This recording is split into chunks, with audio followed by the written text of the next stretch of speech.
The African people should feel the AU in their lives.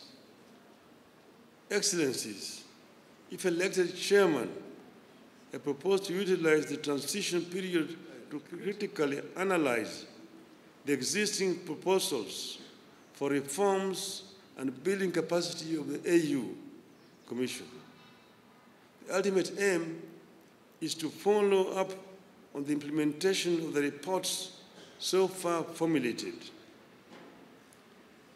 Certainly, the story of Africa is not all gloom and doom. Thanks to the work Your Excellencies are doing, Africa has been on an upward and positive trajectory in recent years. In February, the African Development Bank reported that Africa will account for 11 of the world's 20 fastest growing economies this year. The continent is set to remain the second fastest growing region after Asia. I deeply appreciate your efforts in restoring hope on the continent, and it is my wish to have a chance to complement your efforts as AU chairperson. Excellencies, throughout my leadership and service to the public, I have noted the significance of defining strategic goals and appreciating the influence of political dynamics on the outcomes of these goals. So decision-making must be backed by a balance between policy and geopolitics. I plan to work with you, Your Excellencies, to integrate this continent. You are one people who, unfortunately, are trying too hard to separate from each other. I have traveled the length and breadth of this beautiful continent, and I have seen the faces of Africa's future.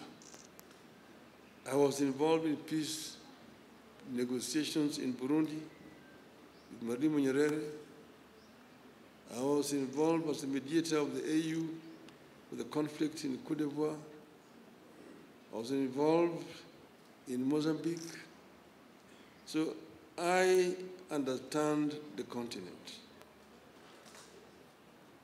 And I see the faces of our children, full of hope and energy, and unbound by the borders of yesterday. I dream of an Africa where those borders and colonial languages no longer divide us. We don't want to see Africans to be divided as Anglophones, Francophones, Lusophones. I want them to be Africaphones.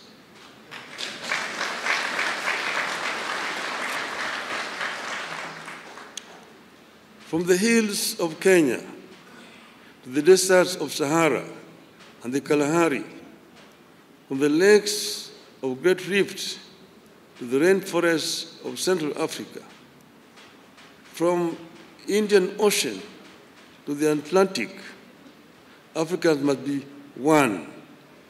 Its resilience and hope for a bright future transmitted to our young people.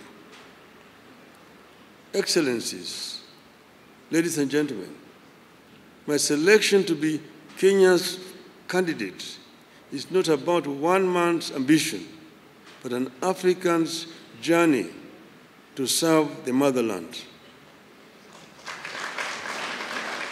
Indeed, I plan to constitute my cabinet of chairpersons with a continental outlook. I'm grateful that friends and eminent persons across Africa have volunteered to engage in my campaigns from the West, North, South, Central, and of course, Eastern Africa. Excellencies, I'm ready to serve.